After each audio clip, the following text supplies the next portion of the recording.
75वां सर्ग। दशरथ नंदन श्री राम। वीर, सुना जाता है कि तुम्हारा पराक्रम अद्भुत है। तुम्हारे द्वारा शिव धनुष के तोड़े जाने का समाचार भी मेरे कानों में पड़ चुका है। उस धनुष का तोड़ना अद्भुत और अचिंत्य है और उसके टूटने की बात सुनकर मैं एक दूसरा उत्तम धनुष लेकर आया हूँ।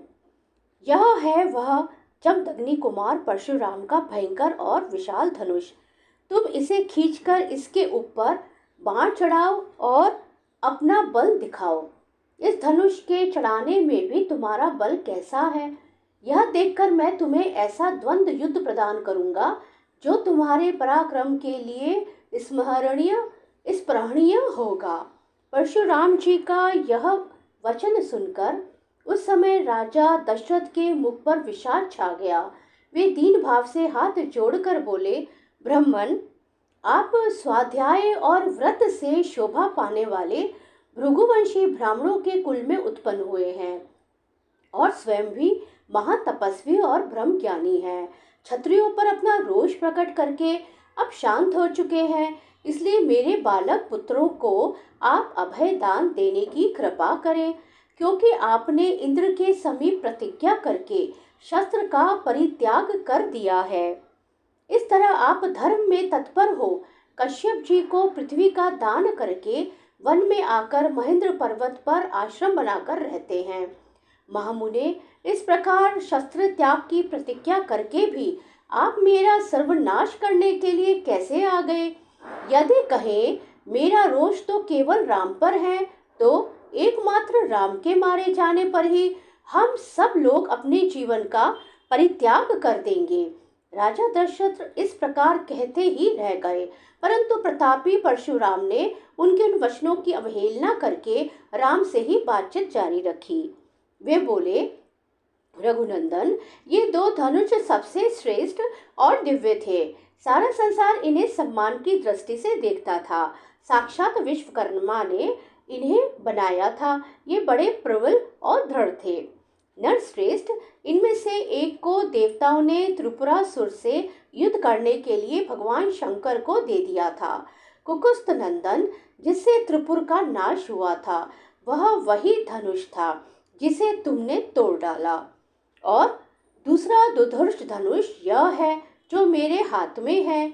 इसे श्रेष्ठ देवताओं ने भगवान विष्णु को दिया था। श्री राम, शत्रु नगरी पर विजय पाने वाला वह वैष्णव धनुष है। कुकुस नंदन, यह भी शिवजी के धनुष के समान ही प्रबल है। उन दिनों समस्त देवताओं ने भगवान शिव और विष्णु के बलाबल की परीक्षा के लिए पितामह ब्रह्मा जी से पूछा था कि इन दोनों देवताओं में कौन अधिक बलशाली है। देवताओं के इस अभिप्राय को जानकर सत्यवादियों में श्रेष्ठ पितामह ब्रह्मा जी ने उन दोनों देवताओं शिव और विष्णु में विरोध उत्पन्न कर दिया। विरोध पैदा होने पर एक दूसरे को जीतने की इच्छा वाले शिव और विष्णु में बड़ा भारी युद्ध हुआ, जो रोंगटे खड़े कर देने वाला था। उस समय भगवान विष्णु ने हुंकार मात्र से शिवजी के भयंकर बलशाली धनुष को शिथिल तथा त्रिनेत्रधारी महादेव जी को भी स्थगित कर दिया। तब ऋषि समूह तथा चारणों सहित देवताओं ने आकर उन दोनों श्रेष्ठ देवताओं से शांति के लिए याचना की। फिर वे दोनों वहां शांत हो गए। भगवान विष्णु के पराक्रम से शिवजी के उस धनुष को शिथिल हुआ देख ऋषियों सहित देवताओं ने भगवान विष्णु को श्रेष्ठ माना। तदंतर कुपित हुए महायशस्वी रुद्र ने बाण सहित अपना धनुष विंध्य देश के राजश्री देवराज के हाथ में दे दिया। श्री राम, शत्रु नगरी पर विजय पाने वाले इस वैष्णव धनुष को भगवान विष्णु ने भृगुवंशी ऋचिक मुनि को उत्तम धरोहर के रूप में दिया था। फिर महातेजस्वी ऋचिक ने प्रतिकार प्रतिशोध की भावना से रहित अपने पुत्र एवं मेरे पिता महात्मा जमदग्नि के अधिकार में यह दिव्य धनुष दे दिया।